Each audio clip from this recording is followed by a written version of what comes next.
여러분 한 주간 평안하셨는지요? 여름이 이제 막 시작된 것 같은데 어느새 가을의 초입에 와 있는 듯합니다.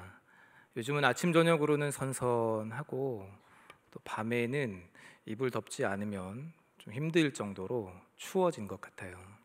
제 아들이 8살인데 저한테 끊임없이 물어봅니다. 아빠 이제 가을이지? 아빠 이제 가을이지? 그럼 저는 아직은 여름이야. 아직 여름이야. 계속 얘기를 해요. 이 친구가 아마 이 여름이 끝나는 게 아쉬운가 봐요. 그래서 저한테 아직 여름이다라는 이야기를 듣고 싶어서 계속 물어봅니다. 여러분은 어떠신가요? 2022년 여름이 이제 거의 끝나가는데 가을이 우리에게 성큼 다가와 있는데 여러분들은 어떻게 여름을 보내셨는지가 궁금합니다. 저는 개인적으로 올 여름, 2022년의 여름은 우리 공동체에게 상도제일교회에게 매우 특별했다 이렇게 생각을 합니다. 그 이유는 뭐냐면 코로나가 터지고 난 뒤로 우리는 한동안 여름 사역이라는 것을 잊고 지냈어요. 성경학교, 수련회 이게 우리에게 사라진 이름이 되었습니다. 늘 계획은 세웠지만 막상 그때가 되면 확진자가 너무 많으니까 다음으로 다른 프로그램으로 비대면으로 이렇게 진행을 했거든요. 그런데 올해에는 연초부터 준비해서 딱 펼쳤는데 너무 감사하게도 확진자가 전혀 대한민국 가운데 없었던 게 아닌데 확진자는 여전히 막 10만 명대로 있었는데 영아부에서부터 청년부 심지어 신혼가정 구역까지 이 모든 성경학교와 수련회가 대면으로 은혜 가운데 잘 진행되었습니다. 이런 정도 하면 할렐루야 아멘 이런 거 나올 법도 한데 은혜 가운데 잘 진행되었습니다. 모두가 하나님의 은혜인 줄 믿습니다. 그리고 또 동시에 모든 성도님들이 여기에서 열심히 기도해 주시고 또 십시일반 많은 정성을 모아 주셔서 은혜 가운데 풍성하게 이 잔치가 은혜의 잔치가 잘 마무리되었는 줄 믿습니다. 자, 그럼 이제 여름 사역이 끝이냐? 끝났을까요? 안 끝났을까요? 여름 사역 끝났어요? 안 끝났어요? 안 끝났습니다. 어떻게 하셨어요? 끝났으면 제가 물어보질 않았겠죠. 하나가 남았습니다. 그게 무엇인가 하면 바로 우리 장로님 아까 기도해 주셨던 것처럼 7, 8월 신약 성경 통독이 남아 있습니다. 할렐루야. 이번에는 왜 아멘 안 하세요? 통상적으로 우리가 7, 8월이라고 하지만 지난 목요일 밤인가 금요일 밤인가 담임 목사님이 저한테 현 목사 이번 주 주일에 설교하려고 하는 주제가 뭐야? 물어보시더라고요. 그래서 네 목사님 말씀 통독 기간이 아직 한 주 남았으니까 끝날 때까지 끝난 게 아니다. 열심히 읽자. 이것을 전하고자 합니다. 이렇게 말씀을 드렸어요. 그랬더니 목사님 왈 그래? 그러면 그 설교 듣고 마음의 결단을 하고 더 읽기를 원하시는 분들에게는 9월 첫 번째 주일 전 토요일까지는 읽으신 것에 대해서 허용해 드릴 테니까 열심히 읽으시라고 꼭 권면해 드려 이렇게 말씀하시더라고요. 제가 그래서 권면 드립니다. 여러분 우리에게는 아직 한 주가 남았어요. 이게 다 끝나야 이번 22년도의 여름 사역이 마무리되는 줄 믿습니다. 우리의 신약 성경 통독은 완결이 아니라 현재 진행형임을 여러분 기억하시길 바랍니다. 셰익스피어는 이렇게 말했죠. 따라해 보실까요? 끝이 좋아야 다 좋다. 다시 한번 끝이 좋아야 다 좋다. 옆에 분들하고 한번 인사해 보시겠습니다. 아직 끝나지 않았습니다. 아직 끝나지 않은 줄 믿습니다.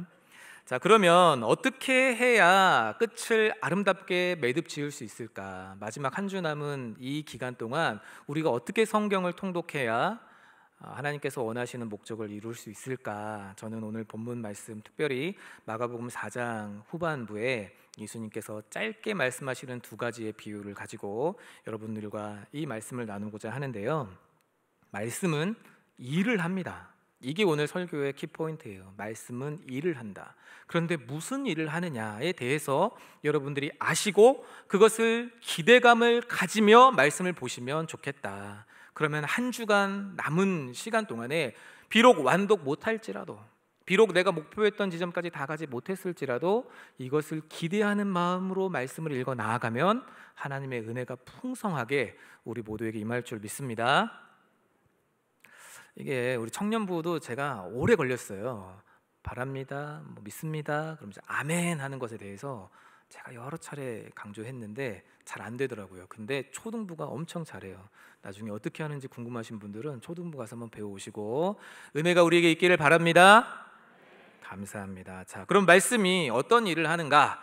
첫 번째 같이 따라해 보시겠습니다. 시작. 말씀은 변화를 일으킵니다. 하나님의 말씀이 우리 안에 들어오면 가장 먼저 하는 일이 바로 무엇이냐? 변화를 불러일으킨다라는 것이에요. 여기서 말하는 변화는 우리의 영적인 신분의 변화이기도 하지만 생각과 가치관과 관념과 여러 많은 것들에 대한 전인격적인 변화를 뜻합니다. 삶이 변화된다는 것이죠. 쉽게 말하면 1960년대에 우리나라에서 선교하시고 또 교수 사역을 감당하셨던 하비 콘이라는 목사님이 계셨어요. 선교사님이시죠. 근데 이분이 우리 총신대학교에서도 강의를 하셨고 또 귀한 일들을 많이 하셨는데 자신의 이름이 하비 콘이 아니라 한국식 발음인 간하베라는 이름으로 불리길 원하셔서 우리가 간하베 교수님이라고 하고 책에도 간하베, 저자 간하베 이렇게 나옵니다. 근데 이분이 어떤 분이시냐면요, 사진을 한번 보여주세요. 저렇게 키 크고 안경 쓰고 하하하 웃고 계신 분이 그 하비콘 간하베 교수님이신데 이분이 많은 사역을 하셨어요. 교수 사역뿐만 아니라 도시, 빈민 선교를 하셨는데 그 가운데 특별한 사역이 바로 무엇이냐? 파주와 동두천 등지에서 일하는 율락 여성들에게 복음을 전하는 일이었습니다. 이분의 가장 유명한 제자가 뉴욕에 있는 리디머 처치라고 아주 큰 교회가 있는데 그 교회 팀 켈러라는 분이 이분의 제자예요. 수제자입니다. 이분이 이렇게 율락 여성들에게 가서 복음을 전하고 전도하고 선교하는 일들을 하시다가 이분이 이렇게 정리를 하셨습니다.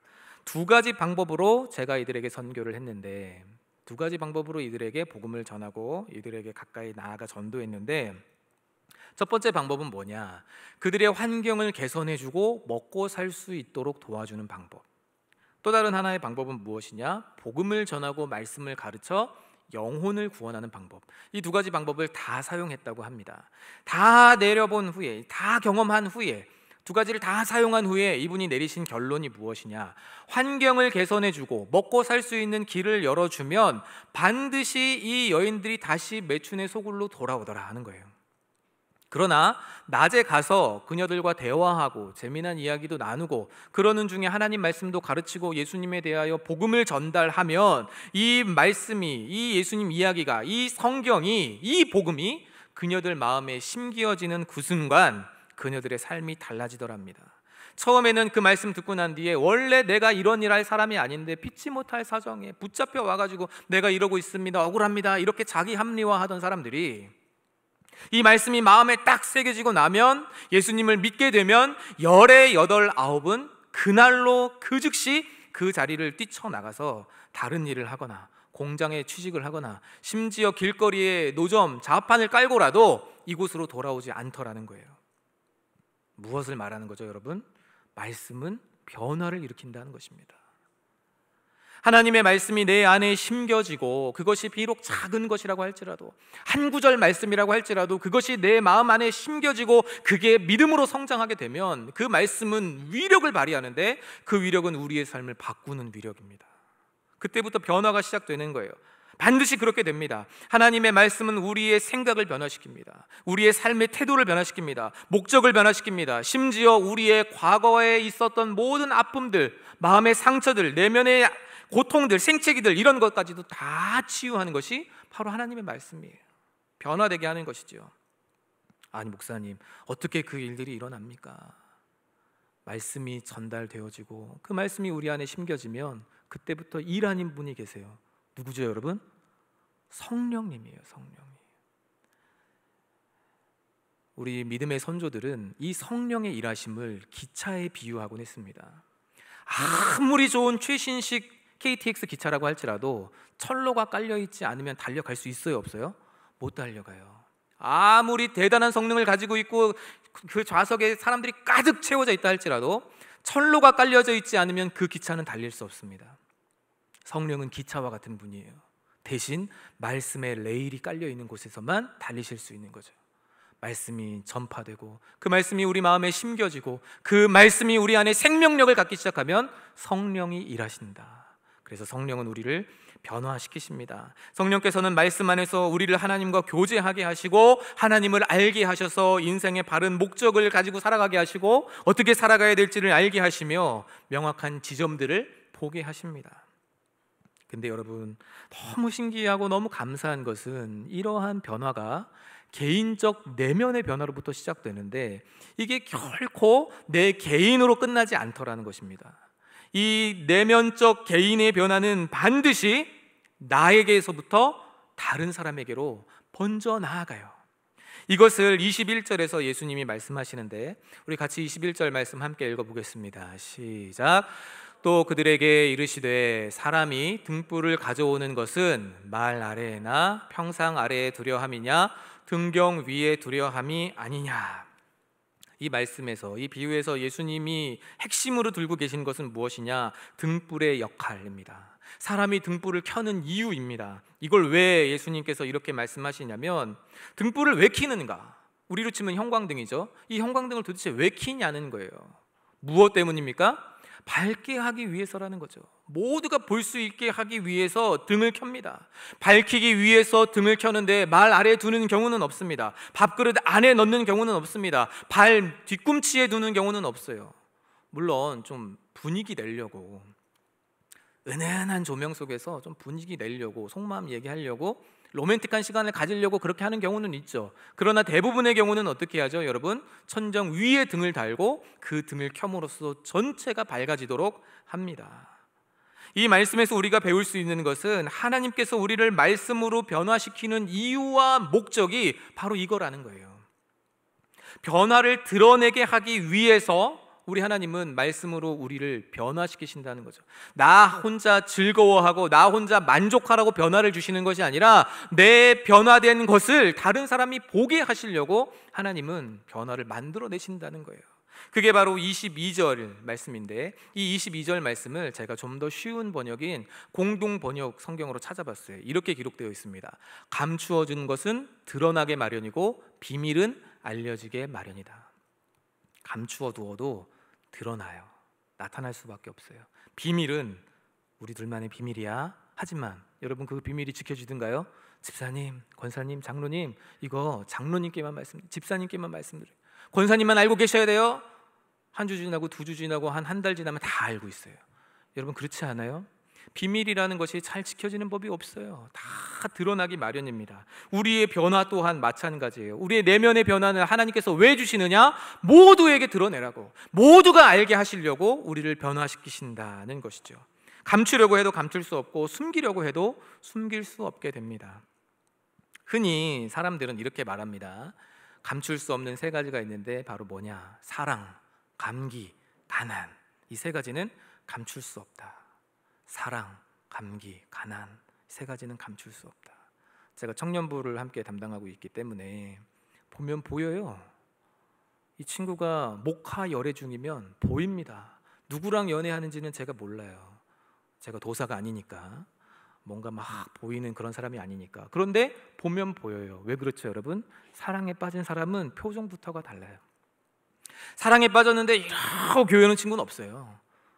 사랑에 빠지면 항상 해벌쭉합니다. 정신이 어딘가 하나 빠져 있는 것 같아요. 눈에는 하트가 뿅뿅 그려져 있습니다. 늘 얼굴에 홍조를 띠고 있어요. 그러면 누구 만나고 있구나, 누구랑 썸 타고 있구나, 이렇게 생각하면 열의 아홉은 맞습니다. 심지어 교회에서 몰래 사귄다고 막 숨어서 만나던 청년들이 있었어요. 제가 누굽니까? 목사잖아요.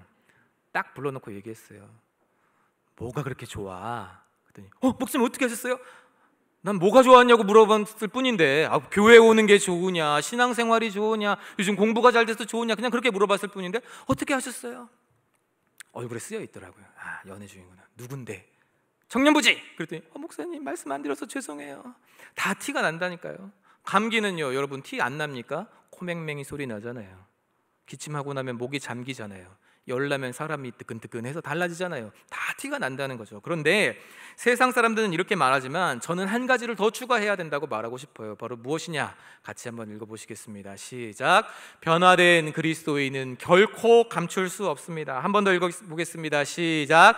변화된 그리스도인은 결코 감출 수 없습니다. 그는 시냇가에 심겨진 나무와 같아서 철을 따라 과실을 뱉습니다. 말씀 안에 있는 강력한 힘을 경험하기 때문에 그의 변화는 절대 감출 수가 없습니다. 말씀으로 변화를 경험한 사람은 세상과 타협하거나 세상의 풍조를 따르는 악한 삶을 따라가지 않기 때문에 오히려 시대에 역행하는, 세상의 가치관에 역행하는 삶을 보여주기 때문에 티가 안 나려야 안 날 수가 없습니다. 세상은 뭐라고 말하죠? 도와줄 사람이 많으면 그게 행복한 사람이래요. 여기저기 도와줄 사람이 많이 있어야 그것이 행복한 사람이라고 말합니다. 그러나 말씀의 변화를 경험한 사람은 무엇이라고 말합니까? 나는 심령이 가난해서 오직 하나님 외에는 나를 도와줄 리가 없습니다라고 말하는 사람이야말로 행복하다고 말합니다. 왜요? 천국이, 하나님의 도우심이 그 사람의 것이니까. 세상은 유쾌하게 떠들고 즐거운 사람이 행복하다고 말합니다. 그런 사람이야말로 행복자고 그런 삶이야말로 행복하다고 이야기해요. 그러나 말씀의 변화를 입은 사람들은 어떻게 이야기를 합니까? 세상의 죄와 나의 죄로 인하여 마음이 찢어질 것 같은 사람, 애통한 사람, 어찌하여 세상이 이렇게 되며 어찌하여 내가 하나님의 은혜를 경험함에도 불구하고 이렇게 끊어내지 못하는 죄가 있는가, 그것으로 인하여 애통한 심령을 가진 사람이 복되다고 합니다. 세상은 경쟁에서 승리하기 위해 독하게 마음 먹고 남을 짓밟고 이긴 사람만이, 경쟁에서 상대를 따돌린 사람만이 행복하고 많은 것을 차지한다고 이야기하지만 하나님의 말씀의 변화를 경험한 사람은 주를 닮아 온유함으로 다른 사람들과의 화평을 이루는 사람이야말로 하나님의 자녀요, 그 사람이야말로 행복자다, 이렇게 말해요. 이게 다 뭐죠 여러분? 우리 주님께서 산에서 가르치신 산상수훈의 내용이에요. 전혀 다른 기준으로 살아갑니다. 그러니 티가 안 날래야 안 날 수가 없는 거죠. 만약에 여러분 주변에 이렇게 세상과 다른 방식으로 살아가며 역행하는 삶을, 세상의 가치관과는 다른 것으로 역행하는 삶을 살아가는 사람이 있다면 여러분 어떠실까요? 아마 그 사람으로 인해 자연스럽게 주변 사람들은 빛을 보게 될 것입니다. 아, 다르구나. 저 사람은 정말 다르구나. 반면에 나는 이렇구나. 빛이 하는 역할의 첫 번째가 바로 그거예요. 내 죄됨을 보고 나의 어두움을 보는 것, 그게 바로 빛이 하는 첫 번째 역할입니다. 이번에 저희가 교역자들이 여수 지역으로 교역자 수련회를 다녀왔습니다.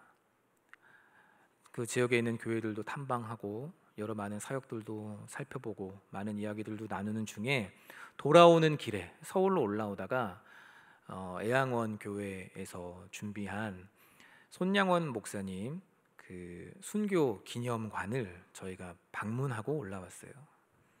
근데 여러분, 손양원 목사님 아시죠? 손양원이라는 이름보다 뭐로 더 유명해요? 사랑의 원자탄이라는 이름으로 더 유명하잖아요.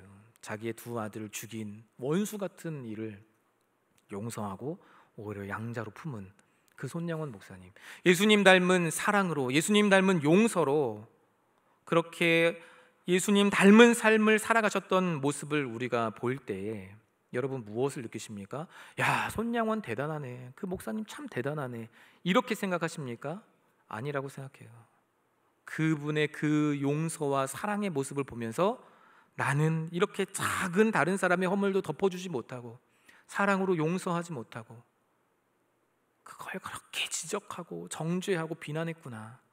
예수님 닮은 모습으로 용서하고 품어줘야 되는데 사랑은 허다한 허물도 덮는다고 했는데 내 안에는 사랑이 없구나, 내 안에는 용서가 없구나, 내 안에는 덮어줌이 없구나, 이런 것들을 보지 않습니까? 여러분, 한국의 슈바이처라고 불리는 장기려 박사라는 분이 계셨어요. 6.25 전쟁통에 북에서 남으로 피난 내려와서 부산 지역에 천막 지어놓고 거기서 6년 동안 하루에 100명의 환자들을 돌보고 무료로 진료했습니다. 그게 지금 복음병원의 전신이에요. 이렇게 무료로 돌보고 사랑하고 희생한 그의 헌신의 삶을 볼 때 우리는 무엇을 느낍니까? 야, 나중에 부산 시민들이 십시일반 모아가지고 병원 지어줬으니까 땡 잡았네, 좋겠네, 여러분 이렇게 생각이 드시나요? 아닙니다. 우리는 그 희생과 사랑의 삶을 볼 때 좋은 자리 다 마다하고 가난하고 헐벗은 자들과 함께하며 그들을 위해서 무료로 진료했던 그의 삶을 볼 때 나는 얼마나 이기적으로 살고 있는가, 나는 나에게 주어진 재능과 시간과 물질을 얼마나 나를 위해서만 쓰고 있는가, 우리는 그것을 보게 되는 거죠. 이게 여러분, 한 사람 안에서 말씀이 일으킨 변화가 다른 사람에게 빛으로 다가가 그 사람으로 하여금 자신을 돌아보게 하는 그런 역할, 그런 일을 하는 거예요. 이게 바로 말씀이 하는 일입니다. 그래서 우리 주님께서는 마태복음 5장 15절과 16절에서 이렇게 말씀하셨습니다. 같이 한번 읽어보시겠습니다. 시작. 사람이 등불을 켜서 두지 아니하고 등병 위에 두나니 이러므로 집안 모든 사람에게 비치느니라. 이같이 너희 빛이 사람 앞에 비치게 하여 그들로 너희 착한 행실을 보고 하늘에 계신 너희 아버지께 영광을 돌리게 하라. 여러분, 이것이 바로 우리 안에 말씀으로 변화를 이뤄내시는 하나님이 원하시는 바입니다. 그 안에 생긴 빛으로, 변화로 다른 사람에게 비추게 하여 하나님의 은혜의 풍성함이 다른 모든 사람에게 알려지게 하라. 사랑하는 여러분, 저는 지금 우리가 영적인 현주소를 점검하기를 원하여 이런 말씀을 드리는 것입니다. 말씀이 여러분을 어떻게 변화시켰습니까? 하나님의 말씀이 여러분을 어떻게 달라지게 만들었습니까? 혹시 하나님의 말씀이 여러분을 능히 변화시키는 것이 아니라 그저 하나의 지식으로 남아서 여러분을 교만하게 하지는 않았습니까? 다른 사람을 판단하고 정죄하는 율법의 도구가 되어 쓰이고 있지는 않습니까? 여러 차례 읽은 그것이 나에게 의의가 되고 내가 남보다 더 많이 읽은 그것이 나에게 자랑거리가 되어 오직 그거 한 가지만 붙잡고 있는 것은 아닙니까? 만약 그렇다면 변화를 일으키길 원하셨던 하나님의 뜻과는 별 상관없이 그저 나의 의로만 남아있다면, 다른 사람을 정죄하고 비판하는 도구로만 남아있다면 하나님의 목적과는 전혀 상관없이 말씀이 여러분 안에 아무 역할을 하지 못한 것이고 우리는 그저 활자만 읽은 것일 뿐입니다. 하나님은 작은 말씀이라 할지라도 그 말씀이 여러분 안에 심겨져서 변화를 불러일으키고 그 변화를 통하여 세상을 밝히 비추기를 원하십니다. 오는 여러 세대의 하나님의 은혜의 풍성함을 여러분을 통해서 드러내기를 원하십니다. 그리하여 가깝게는 여러분의 가족들에게, 친지들에게, 멀게는 이웃과 직장 동료들에게 전달하기를 원하십니다. 더 멀게는 어디까지겠어요? 다음 세대들과 선교지에까지겠지요. 주의 말씀을 통한 목적이 내 안에 이루어지기를 여러분 갈망하십시오. 아직 한 주 남았습니다. 이 말씀 읽어 나아가실 때 아까 우리 장로님 기도하셨던 것처럼 변화를 갈망하는 마음으로 말씀을 겸손히 받아 그 말씀이 우리를 변화시키는 것을 여러분 경험하고 맛보실 수 있기를 바랍니다. 내 생각이 달라지는 것을 여러분 경험하시길 바랍니다. 인생의 가치관이 달라지는 것을 여러분 경험하시길 바랍니다. 그럼 반드시 하나님은 여러분을 통해 주변을 밝히실 것이고 모든 변화를 일으키실 것입니다. 두 번째로 하나님의 말씀이 하는 일이 있는데 바로 이것입니다. 함께 읽어보겠습니다. 시작. 말씀은 미래를 일으킵니다. 첫 번째 말씀은 변화를 일으키고 두 번째 말씀은 미래를 일으킵니다. 말씀은 우리를 변화시키는데요, 그런데 그 말씀이 우리를 변화시킬 때에 그저 무턱대고 읽거나 듣거나 본다고 해서 변화되지는 않습니다. 오늘 여러분 말씀을 깊이 한번 보시면 23절에 우리 주님이 이렇게 말씀하셨어요. 같이 읽어보실까요? 시작. 들을 귀 있는 자는 들으라. 들을 귀 있는 자는 들으라. 들을 귀가 있다는 말이 여러분 무슨 말입니까? 겸손함으로 말씀을 듣고 순종의 자세로 말씀을 받는 것이 바로 들을 귀 있는 자입니다. 들을 귀가 있다는 것입니다. 똑같이 예수님의 말씀을 들었어요. 예수님 당대에 제자들도 들었고 무리들도 들었고 바리새인과 서기관들도 다 똑같이 말씀을 들었습니다. 그러나 들을 귀가 없는 자들은 예수님이 말씀하실 때마다 책 잡기 바빴어요. 그럼 예수님 이것은 무엇입니까? 그럼 예수님 이것은 대하에서는 어떻게 말씀하시겠습니까? 예수님은 어떻게 판단하시겠습니까? 항상 예수님에게 시비 걸기만 바빴습니다. 그러나 들을 귀 있는 자들은 어떻게 했죠? 그 말씀을 듣고 삶을 바꿨어요. 들을 귀 있는 자들은 어떻게 했습니까? 겸손하게 그 말씀 앞에 자신을 낮추고 부복하였습니다.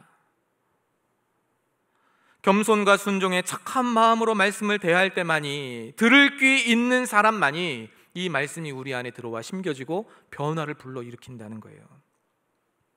이것을 24절과 25절에서 우리 주님이 다시 한번 강조하십니다. 본문 말씀 24절 25절 같이 또 읽어보시겠습니다. 시작. 또 이르시되 너희가 무엇을 듣는가 스스로 삼가라. 너희의 헤아리는 그 헤아림으로 너희가 헤아림을 받을 것이며 더 받으리니 있는 자는 받을 것이요 없는 자는 그 있는 것까지도 빼앗기리라. 여기서 중요한 키포인트는 무엇이냐, 핵심이 되는 표현은 무엇이냐, 바로 너희가 무엇을 듣는가 스스로 삼가라 이것입니다. 그런데 이 표현은 제가 원문을 좀 살펴보고 깊이 연구해 보니, 묵상해 보니 조금 의미가 통하기는 하지만 아주 100점짜리 번역은 아니라고 느껴져요. 좀 더 확실하게 번역하면, 좀 더 명확하게 그 의미를 살리면 이렇게 번역하는 것이 좋습니다. 너희가 어떻게 듣는지 스스로 조심하라. 무엇을 듣는가의 문제가 아니라 어떻게 듣고 있느냐가 더 중요하다라는 것입니다. 어떤 말씀을 듣느냐가 아니라 어떻게, 어떤 자세로 말씀을 대하고 있느냐, 이것이 우리 주님 보실 때는 가장 중요하다라는 거예요. 무엇을 듣는 것보다 어떻게 듣느냐가 훨씬 더 나은 번역이고, 이게 마가복음 4장 전체에서 우리 주님이 말씀하시는 씨 뿌리는 비유하고 연결되는 내용이 됩니다. 우리는 지금 동일한 하나님의 말씀을 듣고 있어요. 여러분, 그렇지요? 그런데 지금 이 순간에도 이 말씀을 듣는 여러분의 마음은 다 다를 것입니다. 천양지차일 거예요. 전부 다 다릅니다. 어떤 분은 그렇지, 일주일 남은 이 기간 동안 하나님 말씀 더 가까이 해서 나도 완독해야지, 나를 변화시키는 하나님의 말씀을 경험해야지, 하나님의 은혜를 맛보아야지 라고 생각하시겠지만, 또 어떤 분은 저 양반이 조남선 목사야 현바울 목사야 이렇게 하시면서, 여전히 제가 여기 4년 차인데 여전히 저를 보고 조남선 목사님이라고 하시는 분들이 계세요. 어찌합니까? 저 양반이 조남선 목사야 현바울 목사야, 주보 보고 현바울 목사구나, 청년부 이렇게 하시니, 어떤 분은 언제 끝나나, 밥 먹으러 가야 되는데 오늘 뭐 먹지? 어떤 분들은 내가 가스불 끄고 왔나 안 끄고 왔나, 전등을 끄고 왔나 안 끄고 왔나, 주차 세워놨는데 딱지 떼나 안 떼나, 이런 것들에 대해서 아마 마음이 다 다를 것입니다. 주 안에서 사랑하는 여러분, 이때 우리가 기억해야 되는 말씀이 있는데 바로 이것입니다. 너희의 헤아리는 그 헤아림으로 너희가 헤아림을 받을 것이며 더 받으리니. 뭘 헤아린다는 거예요? 들을 귀를 가지고 하나님의 말씀을 바르게 잘 헤아리고 있느냐, 아니면 겸손한 마음 없이 말씀을 대충 수박 겉핥기 하듯이 읽어서 제대로 듣지 않아서, 다른 데 마음을 빼앗겨 명확하게 듣지 못해서 그 말씀을 제대로 헤아리지 못하고 있지는 않느냐, 이것이죠. 말씀은요, 여러분, 우리에게 반드시 기준이 됩니다. 언제 기준이 되느냐? 우리 주님 다시 오시는 날 기준이 됩니다. 무엇에 대한 기준이 되느냐? 상벌에 대한 기준이 됩니다. 이게 바로 주님께서 말씀하시는 거예요. 너희 헤아리는 그 헤아림으로 너희가 헤아림 받을 것이고 더 받는데 없는 자는 빼앗긴다. 이게 바로 결산의 날에 너희가 말씀을 어떻게 받았고 어떻게 헤아리고 있고 어떻게 이해하고 있고 어떻게 살아가고 있으며 어떻게 밝혔는지, 그것을 우리 주님께서 판단하시겠다는 거예요.